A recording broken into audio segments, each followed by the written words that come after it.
ದಕ್ಷಿಣ ಕನ್ನಡ ಜಿಲ್ಲಾಡಳಿತದ ವತಿಯಿಂದ ಗಣರಾಜ್ಯೋತ್ಸವ ದಿನಾಚರಣೆ ಇಂದು ಬೆಳಗ್ಗೆ ನಗರದ ನೆಹರು ಮೈದಾನದಲ್ಲಿ ನಡೆಯಿತು.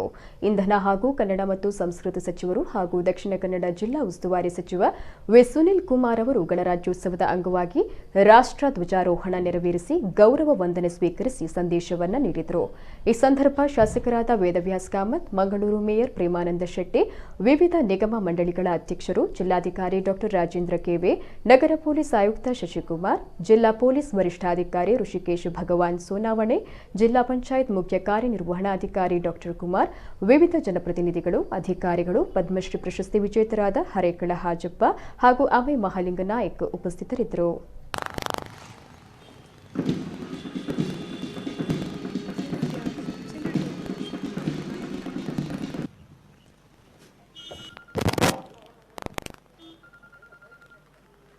ಮಾನ್ಯರೇ, ಕವಾಯತಿನಲ್ಲಿ 9 ಅಧಿಕಾರಿಗಳು 8 ತುಕಡಿಗಳು ಹಾಜರಿದ್ದು ಕವಾಯತು ಮಾನ್ಯರ ಪರಿವೀಕ್ಷಣೆ ಸಜ್ಜುಗೊಂಡಿದೆ.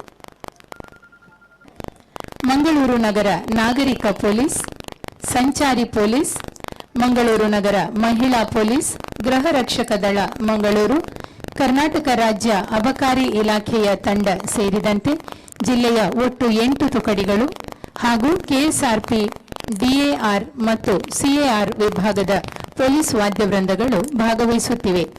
ಪ್ರತಿ ತಂಡದ ನಾಯಕರು ತಮ್ಮ ಮುಂದೆ ಹಾದು ಬರುವ ಮುಖ್ಯ ಅತಿಥಿಯವರಿಗೆ ಗೌರವ ರಕ್ಷೆಯನ್ನು ಸಲ್ಲಿಸಲಿದ್ದಾರೆ. ಕವಾಯತಿನ 3ನೆಯ ತಂಡ ದಕ್ಷಿಣ ಕನ್ನಡ ಜಿಲ್ಲಾ ಪೊಲೀಸರದ್ದು. ತಂಡದ ನಾಯಕರಾಗಿರುವ ಪಿಎಸ್ ರಬಕವಿ, ಮೀಸಲು ಉಪನಿರೀಕ್ಷಕರು ಇವರು ವಂದನೆ ಸಲ್ಲಿಸಿದ್ದಾರೆ.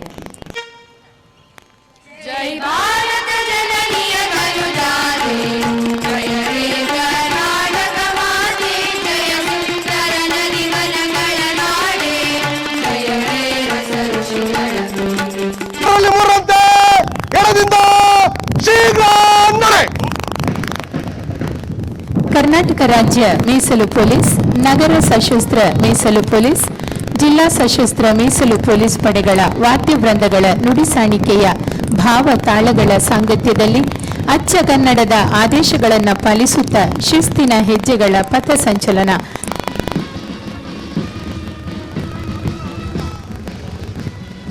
ಪಥಸಂಚಲನದ ಮುಂಚೂಣಿಯಲ್ಲಿರುವ ತಂಡ ಕರ್ನಾಟಕ ರಾಜ್ಯ ಮೀಸಲು ಪೊಲೀಸರದು. ನಗರ ಸಶಸ್ತ್ರ ಮೀಸಲು ಪೊಲೀಸರದು. ತಂಡದ ನೇತೃತ್ವ ವಹಿಸಿರುವ ಪ್ರಕಾಶ್ ಬಂತಿ ವಿ, ಮೀಸಲು ಉಪನಿರೀಕ್ಷಕರು ಗೌರವ ವಂದನೆ ಸಲ್ಲಿಸುತ್ತಿದ್ದಾರೆ. ಸಂಚಾರಿ ಪೊಲೀಸರ ತಂಡದ ನಾಯಕ ರೇವಣಸಿದ್ಧ ಜಿ, ಪೊಲೀಸ್ ಉಪನಿರೀಕ್ಷಕರು ಗೌರವ ವಂದನೆ ಸಲ್ಲಿಸುತ್ತಾ ಮುನ್ನಡೆಯುತ್ತಿದ್ದಾರೆ.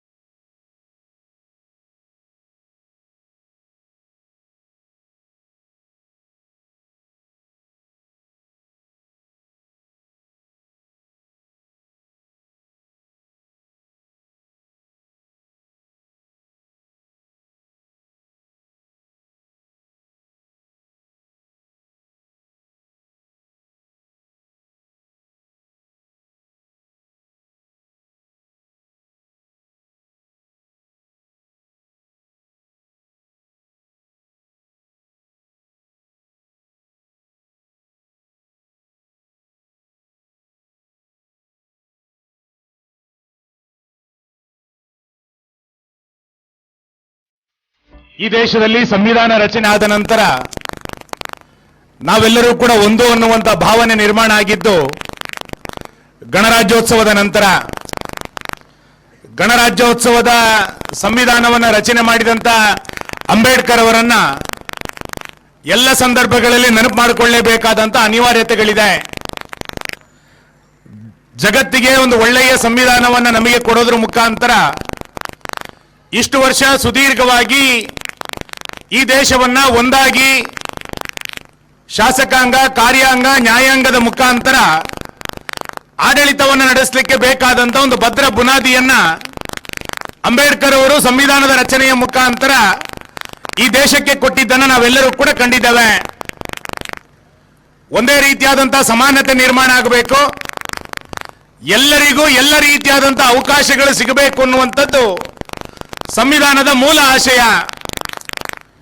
ಇವತ್ತು ನನ್ನಂತ ಒಬ್ಬ ಸರ್ಕಾರಿ ಶಿಕ್ಷಕನ ಮಗ ಮಂಗಳೂರು ಅನ್ನುವಂತ ದೊಡ್ಡ ಜಿಲ್ಲೆಯ ಉಸ್ತುವಾರಿ ಸಚಿವನಾಗಿ ಬರ್ತೇನೆ ಅಂತಾದ್ರೆ ಅದಕ್ಕೆ ಅಂಬೇಡ್ಕರ್ ಅವರು ಕೊಟ್ಟಂತ ಸಂವಿಧಾನನೇ ಕಾರಣ ಅಂತ ನಾನು ಭಾವಿಸ್ತೇನೆ.